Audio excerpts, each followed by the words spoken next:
कुलक्षये प्रणश्यन्ति कुलधर्मा सनातनाः। धर्मे नष्टे कुलं कृत्स्नम् अधर्मोऽभिभवत्युत। अधर्मभिभवात् कृष्ण प्रदुष्यन्ति कुलस्त्रियः। स्त्रीषु दुष्टासु वार्ष्णेय जायते वर्णसंकरः। संकरो नरकायैव कुलज्ञानां कुलस्य च। पतन्ति पितरो ह्येषां लुप्तपिण्डोदकक्रियाः। दौषैरेते कुलज्ञानां वर्णसंकरकारकैः। उत्साद्यन्ते जातिधर्माः कुलधर्माश्च शाश्वताः। अनुवाद। जब कुल का नाश हो जाता है तब इसकी कुल परंपराएं भी नष्ट हो जाती हैं और कुल के शेष परिवार अधर्म में प्रवृत्त होने लगते हैं। अधर्म की प्रबलता के साथ हे कृष्ण, कुल की स्त्रियां दूषित हो जाती हैं और स्त्रियों के दुराचारिणी होने से हे वृष्णिवंशी अवांछित संतानें जन्म लेती हैं। अवांछित संतानों की वृद्धि के परिणाम स्वरूप निश्चय ही परिवार और पारिवारिक परंपरा का विनाश करने वालों का जीवन नारकीय बन जाता है। जल तथा पिंडदान की क्रियाओं से वंचित हो जाने के कारण ऐसे पतित कुलों के पितरों का भी पतन हो जाता है। अपने दुष्कर्मों से कुल परंपरा का विनाश करने वाले दुराचारियों के कारण समाज में अवांछित संतानों की वृद्धि होती है और विविध प्रकार की सामुदायिक और परिवार कल्याण की गतिविधियों का भी विनाश हो जाता है। विवरण।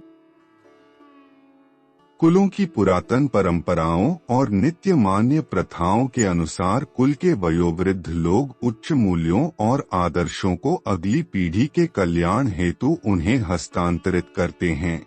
ये महान परंपराएं कुल के सदस्यों को मानवीय मूल्यों और धार्मिक मर्यादाओं का पालन करवाने में सहायता करती हैं।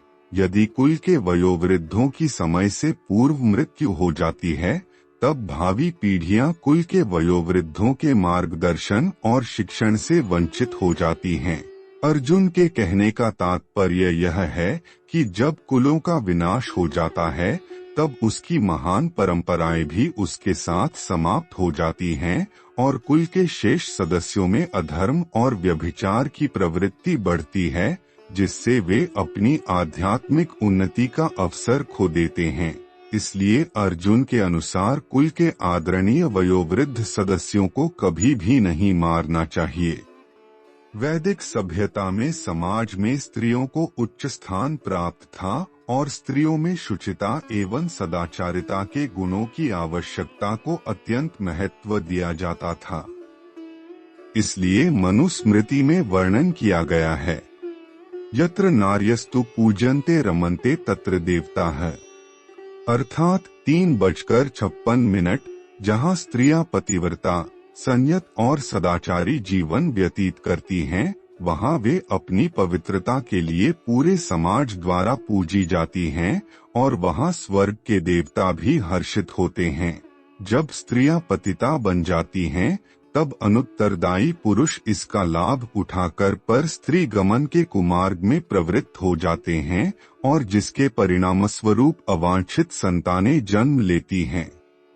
सनातन धर्म या वर्णाश्रम द्वारा निर्धारित मानव समाज के चारों वर्गों के लिए सामुदायिक योजनाएं तथा पारिवारिक कल्याण कार्य इसलिए नियोजित हैं कि मनुष्य चरम मोक्ष प्राप्त कर सके।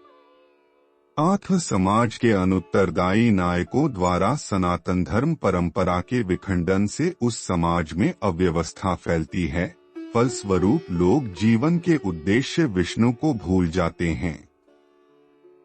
ऐसे नायक अंधे कहलाते हैं और जो लोग इनका अनुगमन करते हैं वे निश्चय ही कुव्यवस्था की ओर अग्रसर होते हैं। हरे कृष्ण।